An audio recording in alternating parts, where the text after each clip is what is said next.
ರಾಯಚೂರು ತಾಲೂಕಿನ ಯರಗೇರ ಗ್ರಾಮದ ಬಳಿ ಬರುವ ಆದಿಕವಿ ಶ್ರೀ ಮಹರ್ಷಿ ವಾಲ್ಮೀಕಿ ವಿಶ್ವವಿದ್ಯಾಲಯದಲ್ಲಿ ಸಹಾಯಕ ಪ್ರಾಧ್ಯಾಪಕರ ನೇಮಕಾತಿ ನಡೆಯುತ್ತಿದ್ದು, ಬಜೆಟ್ ಅನುಮೋದನೆ ಹಾಗೂ ಆಡಳಿತಾತ್ಮಕ ಕ್ರಮಗಳಲ್ಲಿ ಗಂಭೀರ ಅಕ್ರಮಗಳು ನಡೆದಿವೆ ಎಂದು ಕರ್ನಾಟಕ ನಾಯಕ ಒಕ್ಕೂಟ ಜಿಲ್ಲಾಧ್ಯಕ್ಷ ಹಾಗೂ ಜಿಲ್ಲಾ ಜಾಗೃತಿ ಮತ್ತು ಉಸ್ತುವಾರಿ ಸಮಿತಿ ಸದಸ್ಯರಾದ ಡಾಕ್ಟರ್ ರವಿಕುಮಾರ್ ನಾಯಕ್ ಶುಕ್ರವಾರ 10:30 ಸುದ್ದಿಗೋಷ್ಠಿಯಲ್ಲಿ ಆರೋಪಿಸಿದರು. ನಗರದ ಪತ್ರಿಕಾ ಭವನದಲ್ಲಿ ಮಾತನಾಡಿದ ಅವರು, ಪರಿಶಿಷ್ಟ ಜಾತಿ ಒಳ ಮೀಸಲಾತಿ ಅಳವಡಿಸದೆ ಹಾಗೂ ಭ್ರಷ್ಟಾಚಾರ ಮೂಲಕ ಸಹಾಯಕ ಪ್ರಾಧ್ಯಾಪಕ ನೇಮಕಾತಿ ಪ್ರಕ್ರಿಯೆ ಮುಂದುವರಿಸಲಾಗುತ್ತಿದೆ ಎಂದು ಅವರು ಆರೋಪಿಸಿದರು. ಸುಮಾರು 63 ಕೋಟಿ ರೂಪಾಯಿ ಆಯವ್ಯಯ ಮಾಡಿಸಿದ್ದಾರೆ. ಒಂದು ಕ್ಯಾಬಿನೆಟ್ ಅಲ್ಲಿ ಒಬ್ಬ ಸಿಎಂ ಇಲ್ಲದೆ ಕ್ಯಾಬಿನೆಟ್ ಮೀಟಿಂಗ್ ಮಾಡಕ್ಕೆ ಸಾಧ್ಯನಾ? ಬಹಳ ಮುಖ್ಯವಾದ ವಿಷಯ ಇದು. ಇವ್ರು ಹೆಂಗಂತಂದ್ರೆ, ನಾವು ಮನಸ್ಸಿಗೆ ಬಂದಾಗ ಮಾಡ್ತೀವಿ, ನಮ್ಗೆ ಯಾರು ಪ್ರಶ್ನೆ ಮಾಡೋನಿಲ್ಲ, ನಮ್ದೇ ರೂಲು. ಅದೇಂಗೆ ಸಾಧ್ಯ ಆಗುತ್ತೆ? ಪೀಸ್ ಇರಲೇಬೇಕಲ್ಲ ಅದರ ಮೀಟಿಂಗಿಗೆ. ಅವರಲ್ಲದೆ ಹಣಕಾಸು ಅಧಿಕಾರಿ ಆಗಿರುವಂತಹ ಪ್ರಭಾರಿ ಡಾಕ್ಟರ್ ಸುಮೀಂದ್ರ ಕುಲಕರ್ಣಿ ಅವರು ಮಂಡಿಸ್ತಾರೆ ಬಜೆಟ್ ಅನ್ನು. ಮಂಡಿಸಿ ಎಲ್ಲರಿಂದ ಸಹ ಅನುಮೋದ ಅಂತಾರೆ. ಅವರು ಮತ್ತೆ ಇನ್ನೊಬ್ರು ಇದ್ದಾರೆ, ಡಾಕ್ಟರ್ ಚೆನ್ನಪ್ಪ ಅಂತೇಳಿ, ಅವರು ಕುಲಸಚಿವರು, KS ಅಧಿಕಾರಿಗಳವರು, ಸೀನಿಯರ್ ಸೂಪರ್ ಟೈಮ್ಸ್ ಗೆರ್ ಅಂತಿದೆ ಅವರು. ಇವರಿಬ್ಬರು ಸಹ ಏನ್ ಮಾಡ್ತಾರೆ ಅಂತಂದ್ರೆ, VC ಬಿಟ್ಟು ತಾವೇ ಮಾಡ್ತಾರೆ ಸಿಂಡಿಕೇಟ್ ಮೀಟಿಂಗ್ ಅನ್ನ. PC ಅನ್ನೋರು ಇದಕ್ಕೊಂದು ಅಧ್ಯಕ್ಷರು, ಒಂದು ಸಮಿತಿ ಅವರೇ ಮಾಡ್ಕೊಂಡಿದ್ದಾರೆ. PC ಅನ್ನೋರು ಈ ಸಮಿತಿಗೆ ಅಧ್ಯಕ್ಷರವರು, ಅಧ್ಯಕ್ಷರನ್ನ ಬಿಟ್ಟು ಮೀಟಿಂಗ್ ಮಾಡ್ತಾರೆ. ಸಂವಿಧಾನದ 371J ವಿಶೇಷ ಸ್ಥಾನಮಾನದ ಸಮರ್ಪಕ ಅನುಷ್ಠಾನ, ಕಲ್ಯಾಣ ಕರ್ನಾಟಕ ಭಾಗದ ಮಾನವಾಭಿವೃದ್ಧಿ ಸೂಚ್ಯಂಕ ಸುಧಾರಣೆ ಹಾಗೂ ಖಾಲಿ ಸರ್ಕಾರಿ ಹುದ್ದೆಗಳ ಭರ್ತಿಗೆ ಒತ್ತಾಯಿಸಿ ಹೈದರಾಬಾದ್ ಕರ್ನಾಟಕ ಜನಾಂದೋಲನ ಕೇಂದ್ರದ ವತಿಯಿಂದ ಮೇ 24ರಂದು ರಾಯಚೂರಿನಲ್ಲಿ 371J ಹೋರಾಟಗಾರರ ಸಮಾವೇಶ ಹಾಗೂ ದುಂಡು ಮೇಜಿನ ಸಭೆ ಆಯೋಜಿಸಲಾಗಿದೆ ಎಂದು ರಾಘವೇಂದ್ರ ಕುಷ್ಟಗಿ ಅವರು ಶುಕ್ರವಾರ 10 ಗಂಟೆಗೆ ತಿಳಿಸಿದರು. ನಗರದ ಪತ್ರಿಕಾ ಭವನದಲ್ಲಿ ಪತ್ರಿಕಾಗೋಷ್ಠಿ ಮಾಡಿದ ಅವರು, ಮೇ 24ರಂದು ಭಾನುವಾರ ಸ್ಟೇಷನ್ ರಸ್ತೆಯ ಕೊಠಾರಿ ಫಂಕ್ಷನ್ ಹಾಲ್ನಲ್ಲಿ ಸಮಾವೇಶ ನಡೆಯಲಿದೆ ಎಂದು ಹೇಳಿದರು. ಸಮಾವೇಶದಲ್ಲಿ ಕಲ್ಯಾಣ ಕರ್ನಾಟಕದ 7 ಜಿಲ್ಲೆಗಳಲ್ಲಿ ಜನಪ್ರತಿನಿಧಿಗಳ 371J ಹೋರಾಟಗಾರರು, ಮಾಜಿ ಶಾಸಕರು, ಸಂಸದರು, ಜನಪರ ಸಂಘಟನೆಗಳ ಪ್ರತಿನಿಧಿಗಳು, ವಿದ್ಯಾರ್ಥಿ, ಯುವಜನರು, ದಲಿತ ಹಾಗೂ ರೈತ ಮುಖಂಡರು ಭಾಗವಹಿಸಲಿದ್ದಾರೆ ಎಂದು ತಿಳಿಸಿದರು. ಎಲ್ಲ ಜಿಲ್ಲೆಗಳು, ಎಲ್ಲ ತಾಲೂಕುಗಳಿದ್ದಾವೆ. ಆ ತಾಲೂಕುಗಳು ಕರ್ನಾಟಕದ ಇತರ ಎಲ್ಲ ತಾಲೂಕುಗಳಿಗೆ ಹೋಲಿಸಿದರೆ ಮಾನವ ಅಭಿವೃದ್ಧಿ ಸೂಚ್ಯಾಂಕದೊಳಗೆ ಅತ್ಯಂತ ಕಳಪೆ ಮಟ್ಟದಲ್ಲಿದೆ, ಕೆಳಮಟ್ಟದಲ್ಲಿದೆ ಅಂತೇಳಿ ನಂಜುಂಡಪ್ಪ ವರದಿ ಬಂತು. ಹೀಗಾಗಿ ಒಂದು 20,000 ಕೋಟಿ ಕೊಟ್ಬಿಡ್ರಿ, ಇವರು ಅಭಿವೃದ್ಧಿ ಆಗಲಿ ಅಂತ ಹೇಳೋ ಒಂದು ಆ ಟೈಮ್ನಾಗ ರೆಕಮೆಂಡ್ ಮಾಡಿದ್ರು. ಆ ಆಧಾರದಲ್ಲಿ ಭಾಳಷ್ಟು ಹಣಕಾಸು ಬಿಡುಗಡೆನೂ ಆಯಿತು. ಅದಕ್ಕೊಂದು ಅನುಷ್ಠಾನ ಸಮಿತಿ ಅಂತ ಮಾಡಿದರು. ನಮ್ಮವರೇ ಆದಂಥ ತ್ರಿವಿಕ್ರಮ್ ಜೋಶಿ ಕೂಡ ಕೆಲವು ದಿವಸ ಆ ಅನುಷ್ಠಾನ ಸಮಿತಿ ಅಧ್ಯಕ್ಷರಾದರು. ನಿಮಗೆಲ್ಲ ಗೊತ್ತಿದೆ. ಅದು 24 ವರ್ಷ ಆಗಿಬಿಡ್ತದೆ. ಆ 24 ವರ್ಷ ಆದಮೇಲೆ ಈಗ 12 ವರ್ಷದಿಂದ ನಾವೆಲ್ಲ ಹೋರಾಟ ಮಾಡಿದ ಫಲವಾಗಿ ಸಿಕ್ತು. ಏನು 371J ವೈಶ್ವನಾಥ್ ಪಾಟೀಲರು ನೀಡಿದಂಥ ಒಂದು ಮಂತ್ರವನ್ನು. ಪತ್ರಕರ್ತರ ಮಕ್ಕಳ ವಿದ್ಯೆಗೆ ಪ್ರೋತ್ಸಾಹ ನೀಡಲು ಪತ್ರಕರ್ತರ ಸಂಘಗಳು ಸರ್ಕಾರದ ಮೇಲೆ ಒತ್ತಡ ಹಾಕಬೇಕು ಎಂದು ರಾಯಚೂರು ಪ್ರಭಾ ಪತ್ರಿಕೆ ಸಂಪಾದಕರಾದ ಸುಶೀಲೇಂದ್ರ ಸೋದೆಗಾರ್ ಸಲಹೆ ನೀಡಿದರು. ರಾಯಚೂರು ನಗರದ ಪತ್ರಿಕಾ ಭವನದಲ್ಲಿ ಪತ್ರಕರ್ತರ ಮಕ್ಕಳಿಗಾಗಿ SSLC, PUC ಪ್ರತಿಭಾ ಪುರಸ್ಕಾರ ಕಾರ್ಯಕ್ರಮವನ್ನು ಶುಕ್ರವಾರ 11 ಗಂಟೆಗೆ ಉದ್ಘಾಟಿಸಿ ಮಾತನಾಡಿದ ಅವರು, ಪತ್ರಕರ್ತರ ಮಕ್ಕಳಿಗಾಗಿ ಉತ್ತಮ ಕೆಲಸ ಆಯೋಜಿಸಿದ್ದಕ್ಕೆ ಮೆಚ್ಚುಗೆ ವ್ಯಕ್ತಪಡಿಸಿದರು. ಮಧ್ಯಮ ವರ್ಗದಿಂದ ಅನೇಕ ಪತ್ರಕರ್ತರು ಬಂದಿದ್ದು, ಮಕ್ಕಳ ವಿದ್ಯಾಭ್ಯಾಸಕ್ಕಾಗಿ ಶುಲ್ಕ ಕಟ್ಟುವಷ್ಟು ಆರ್ಥಿಕ ಸಾಮರ್ಥ್ಯ ಇರುವುದಿಲ್ಲ. ಎಲ್ಲರೂ ಸೇರಿ ಮಕ್ಕಳಿಗೆ ವಿದ್ಯಾಭ್ಯಾಸಕ್ಕಾಗಿ ಅಗತ್ಯ ನೆರವು ಸಿಗುವಂತೆ ಸಂಘಟನೆಗಳು ಸರ್ಕಾರದ ಮೇಲೆ ಒತ್ತಡ ಹಾಕಬೇಕು ಎಂದರು. ಈ ವೇಳೆ ಹಲವು ವಿದ್ಯಾರ್ಥಿಗಳಿಗೆ ಸನ್ಮಾನಿಸಿ ಗೌರವಿಸಿ ಪ್ರೋತ್ಸಾಹ ಸರಳವಾಗಿ ಮಾಡ್ತಾ ಇರುವಂಥದ್ದು.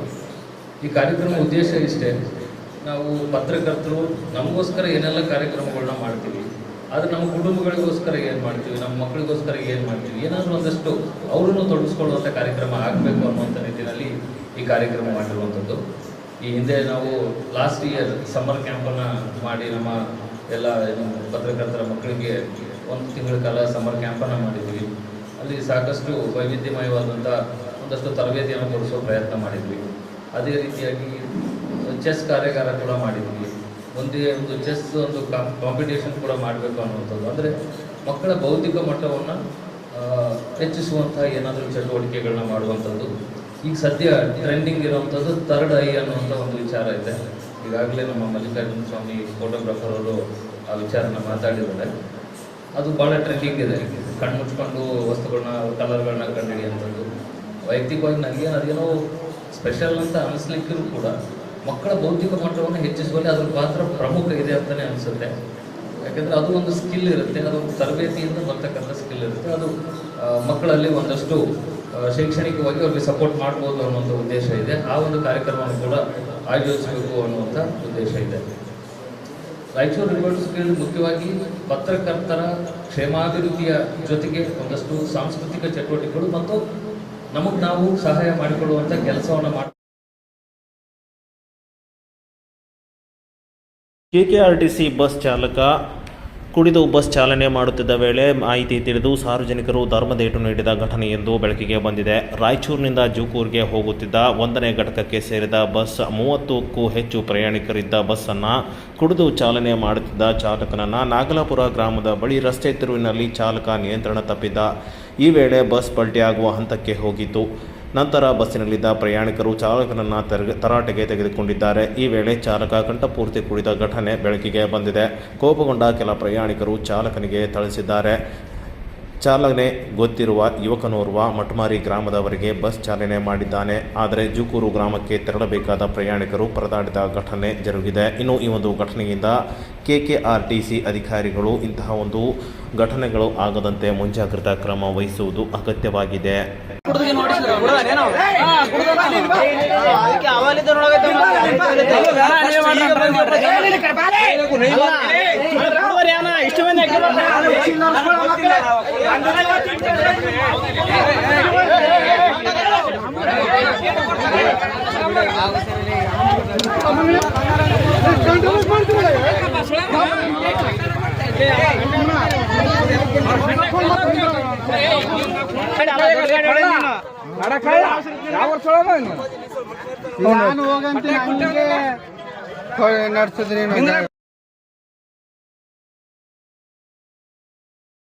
ರಾಯಚೂರಿನ ಆದಿಕವಿ ಶ್ರೀ ಮಹರ್ಷಿ ವಾಲ್ಮೀಕಿ ವಿಶ್ವವಿದ್ಯಾನಿಲಯ ಆವರಣದಲ್ಲಿ ವಿವಿಧ ಅಭಿವೃದ್ಧಿ ಕಾಮಗಾರಿಗಳಿಗೆ ರಾಯಚೂರು ಗ್ರಾಮೀಣ ಕ್ಷೇತ್ರದ ಶಾಸಕ ಹಾಗೂ ಕರ್ನಾಟಕ ಶ್ರೀ ಮಹರ್ಷಿ ವಾಲ್ಮೀಕಿ ಅಭಿವೃದ್ಧಿ ನಿಗಮದ ಅಧ್ಯಕ್ಷರಾದ ಬಸನಗೌಡ ದದ್ದಲ್ ಅವರು ಶುಕ್ರವಾರ 10:30 ಭೂಮಿ ಪೂಜೆ ನೆರವೇರಿಸಿದರು.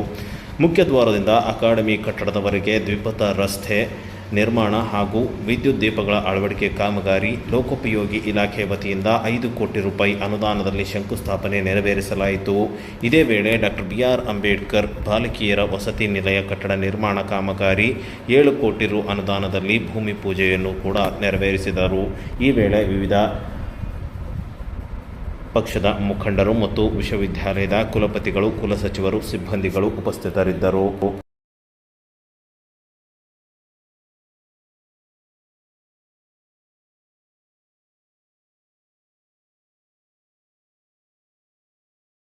ರಾಯಚೂರು ಅಬಕಾರಿ ಉಪವಿಭಾಗದ ಉಪಾಧೀಕ್ಷಕರು ಹಾಗೂ ಅಬಕಾರಿ ರಾಯಚೂರು ವಲಯ ನಿರೀಕ್ಷಕರ ನೇತೃತ್ವದಲ್ಲಿ ರಾಯಚೂರು ರೈಲ್ವೆ ನಿಲ್ದಾಣದಲ್ಲಿ ಗಸ್ತು ಮಾಡುತ್ತಿರುವ ಸಮಯದಲ್ಲಿ ಖಚಿತ ಮಾಹಿತಿ ಮೇರೆಗೆ ದಾಳಿ ಮಾಡಿ ಲೋಕಪ್ಪ ಎಂಬುವ ಆರೋಪಿಯನ್ನು ಶುಕ್ರವಾರ 8 ಗಂಟೆಗೆ ವಶಕ್ಕೆ ಪಡೆದ ಪ್ರಕರಣ ದಾಖಲಿಸಿ ತನಿಖೆ ಕೈಗೊಳ್ಳಲಾಗಿದೆ. ದಾಳಿ ವೇಳೆಯಲ್ಲಿ ಸುಮಾರು 24 ಲೀಟರ್ ಸೇಂದಿ ಪತ್ತೆಯಾಗಿದ್ದು ಸೇಂದಿಯನ್ನು ವಶಕ್ಕೆ ಪಡೆಯಲಾಗಿದೆ.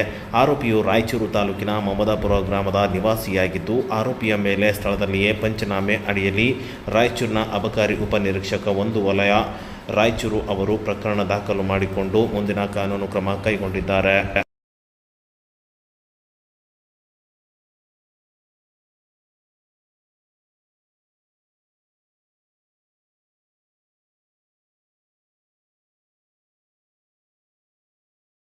ರಾಯಚೂರು ಜಿಲ್ಲೆಯಾದ್ಯಂತ ಲಭ್ಯವಿರುವ ಶತಮಾನಗಳಷ್ಟು ಹಳೆಯ ಕೈಬರಹದ ಪಠ್ಯಗಳು, ಹಸ್ತಪ್ರತಿಗಳು, ಶಾಸನಗಳು ಹಾಗೂ ದಾಖಲೆಗಳ ಸಂಗ್ರಹವಿದ್ದಲ್ಲಿ ಮಾಹಿತಿ ನೀಡಬೇಕೆಂದು ಜಿಲ್ಲಾಧಿಕಾರಿಗಳಾದ ಪವಿತಾ ಎಸ್ ಅವರು ಸಾರ್ವಜನಿಕರಲ್ಲಿ ಶುಕ್ರವಾರ 10 ಗಂಟೆಗೆ ಮನವಿ ಮಾಡಿಕೊಂಡರು. ರಾಯಚೂರು ನಗರದ ನೂತನ ಜಿಲ್ಲಾಧಿಕಾರಿಗಳ ಕಚೇರಿಯಲ್ಲಿ ಜ್ಞಾನ ಭಾರತ ಮಿಷನ್ ಯೋಜನೆಯಡಿ ರಾಷ್ಟ್ರೀಯ ಹಸ್ತಪ್ರತಿ ಸಮೀಕ್ಷಾ ಕಾರ್ಯಕ್ಕೆ ಪೋಸ್ಟರ್ ಬಿಡುಗಡೆ ಮಾಡುವ ಮೂಲಕ ಚಾಲನೆ ನೀಡಿದರು. ಈ ವೇಳೆ ಮಾತನಾಡಿದ ಅವರು, ಪ್ರಾಚೀನ ಕಾಲದ ಶಾಸನಗಳು, ಹಸ್ತಪ್ರತಿಗಳು, ಕೈಬರಹಗಳನ್ನು ತಂತ್ರಜ್ಞಾನ ಮೂಲಕ ಶಾಶ್ವತವಾಗಿ ಉಳಿಸುವ ಅತ್ಯಂತ ಪುರಾತನ ಹಳೆಯ ದಾಖಲೆಗಳ ಸಮೀಕ್ಷೆ, ಸಂರಕ್ಷಣೆ, ರಕ್ಷಣೆ, ಡಿಜಿಟಲೀಕರಣಗೊಳಿಸುವ ಈ ಒಂದು ಸರ್ಕಾರದ ಯೋಜನೆ ಜ್ಞಾನ ಭಾರತಂ ಮಿಷನ್ ಯೋಜನೆ ಆಗಿದೆ ಎಂದು ಹೇಳಿದರು.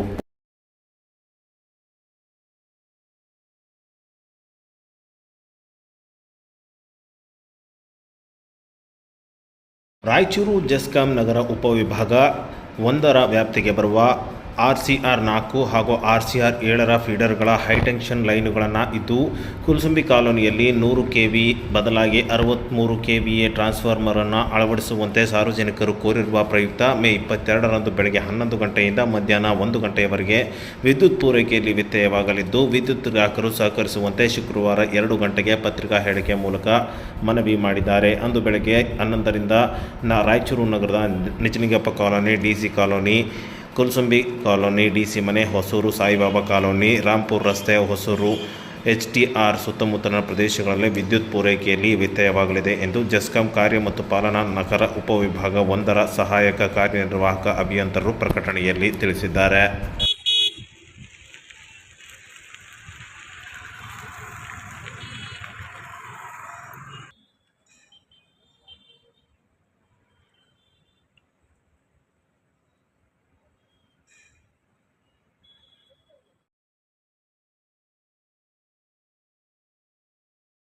ಸರ್ದಾರ್ ವಲ್ಲಭಭಾಯಿ ಪಟೇಲ್ ಅವರ 150ನೇ ಜನ್ಮದಿನಾಚರಣೆ ಅಂಗವಾಗಿ ರಾಯಚೂರು ನಗರದ ಸರ್ದಾರ್ ವಲ್ಲಭಭಾಯಿ ಪಟೇಲ್ ಸರ್ಕಲ್ನಲ್ಲಿ ರಾಷ್ಟ್ರೀಯ ಏಕತಾ ದಿವಸ ಶುಕ್ರವಾರ 10 ಗಂಟೆಗೆ ಆಚರಿಸಲಾಯಿತು. ಈ ಒಂದು ಸಂದರ್ಭದಲ್ಲಿ ನೇತಾಜಿನಗರ ಪೊಲೀಸ್ ಠಾಣೆಯ PSI ನೇತೃತ್ವದಲ್ಲಿ ಸಾರ್ವಜನಿಕರಲ್ಲಿ ಏಕತೆ, ರಾಷ್ಟ್ರೀಯ ಭಾವನೆ ಮತ್ತು ಸಾಮಾಜಿಕ ಸೌಹಾರ್ದತೆ ಕುರಿತು ಜಾಗೃತಿ ಮೂಡಿಸಲಾಯಿತು. ದೇಶದ ಏಕತೆ ಮತ್ತು ಅಖಂಡತೆಯನ್ನು ಕಾಪಾಡುವಲ್ಲಿ ಪ್ರತಿಯೊಬ್ಬ ನಾಗರಿಕನ ಪಾತ್ರ ಮಹತ್ವವಾಗಿದೆ ಎಂದು ತಿಳಿಸಲಾಯಿತು. ಕಾರ್ಯಕ್ರಮದಲ್ಲಿ ಪೊಲೀಸ್ ಸಿಬ್ಬಂದಿ, ಸ್ಥಳೀಯ ಮುಖಂಡರು ಹಾಗೂ ಸಾರ್ವಜನಿಕರು ಭಾಗವಹಿಸಿ ರಾಷ್ಟ್ರೀಯ ಏಕತಾ ಪ್ರತಿಜ್ಞಾ ಸ್ವೀಕರಿಸಿದರು.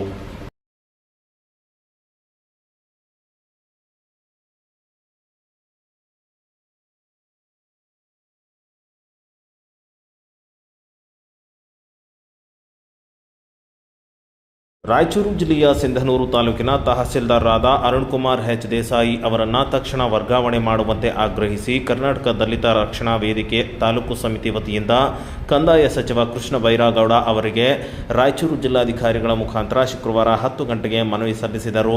ಅರುಣ್ಕುಮಾರ್ ದೇಸಾಯಿ ಅವರು 27/6/2022ರಿಂದ ಸಿಂಧನೂರು ತಹಸೀಲ್ದಾರರಾಗಿ ಕಾರ್ಯನಿರ್ವಹಿಸುತ್ತಿದ್ದು, ಸತತ 4 ವರ್ಷಗಳಿಂದ ಒಂದೇ ಸ್ಥಳದಲ್ಲಿ ಸೇವೆ ಸಲ್ಲಿಸುತ್ತಿದ್ದಾರೆ ಎಂದು ಉಲ್ಲೇಖಿಸಲಾಗಿದೆ. ಸಂಘಟನೆಗಳ ಮನವಿಗಳಿಗೆ ಸೂಕ್ತ ಸ್ಪಂದನೆ ದೊರೆಯುತ್ತಿಲ್ಲ, ಸಾರ್ವಜನಿಕರ ಕರೆಗಳು ಸ್ವೀಕರಿಸುತ್ತಿಲ್ಲ ಹಾಗೂ ಸಭೆ ಪರಿಶೀಲನೆ ನೆಪ ಹೇಳಿ ಸಾರ್ವಜನಿಕರನ್ನು ನಿರ್ಲಕ್ಷಿಸಲಾಗುತ್ತಿದೆ ಎಂದು ಆರೋಪಿಸಿದರು.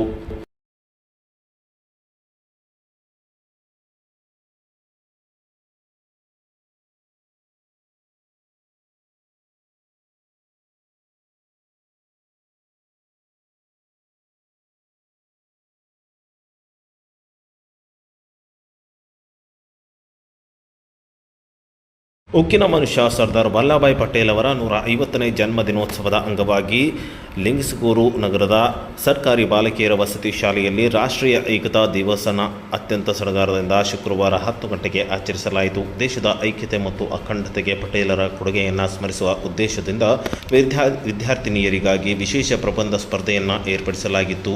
ಸ್ಪರ್ಧೆಯಲ್ಲಿ 100 ವಿದ್ಯಾರ್ಥಿಗಳು ಉತ್ಸಾಹದಿಂದ ಪಾಲ್ಗೊಂಡು ತಮ್ಮ ವಿಚಾರಗಳನ್ನು ಪ್ರಸ್ತುತಪಡಿಸಿದರು. ವಿಜೇತರಾದ ಪ್ರತಿಭಾವಂತ ವಿದ್ಯಾರ್ಥಿಗಳಿಗೆ ಶಾಲಾ ಆಡಳಿತ ಮಂಡಳಿ ಆಕರ್ಷಕ ಬಹುಮಾನ ಹಾಗೂ ಪ್ರಶಸ್ತಿ ಪತ್ರಗಳನ್ನು ವಿತರಿಸಿ ಗೌರವಿಸಿದರು.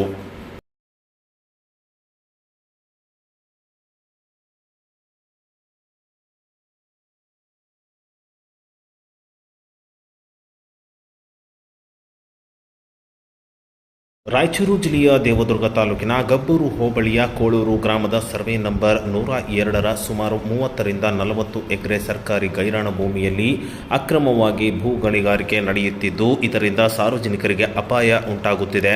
ಕೂಡಲೇ ಅಕ್ರಮ ಚಟುವಟಿಕೆಗಳನ್ನು ನಿಲ್ಲಿಸಿ ಸಂಬಂಧಪಟ್ಟವರ ವಿರುದ್ಧ ಕಾನೂನು ಕ್ರಮ ಕೈಗೊಳ್ಳಬೇಕೆಂದು ದಲಿತ ಸಂಘಟನೆಯ ಒಕ್ಕೂಟದ ತಹಸೀಲ್ದಾರ್ ಅವರಿಗೆ ಶುಕ್ರವಾರ 11 ಗಂಟೆಗೆ ಮನವಿ ಸಲ್ಲಿಸಿ ಒತ್ತಾಯಿಸಿದರು. ಕೋಳೂರು ಗ್ರಾಮದ ಸರ್ವೆ ನಂಬರ್ 102 ಭೂಮಿ ಫಲವತ್ತತೆಯಿಂದ ಕೂಡಿದ್ದು ಭೂಗಳ್ಳರ ಸರ್ಕಾರಿ ಭೂಮಿಯನ್ನು ಅಕ್ರಮವಾಗಿ ಅಗೆದು ದೊಡ್ಡ ದೊಡ್ಡ ಮೊರಂ ಕೋರೆಗಳನ್ನು ನಿರ್ಮಿಸುತ್ತಿದ್ದಾರೆ ಎಂದು ಆರೋಪಿಸಲಾಗಿದೆ. ಹಾಗಾಗಿ ಕೂಡಲೇ ಇವರದ ಕ್ರಮ ಕೈಗೊಳ್ಳಬೇಕು ಎಂದು ಹೇಳಿದರು ಮತ್ತು ಅಕ್ರಮ ಮೊರಂ ಗಣಿಗಾರಿಕೆ ನಿಲ್ಲಿಸಲು ಒತ್ತಾಯಿಸಿದರು.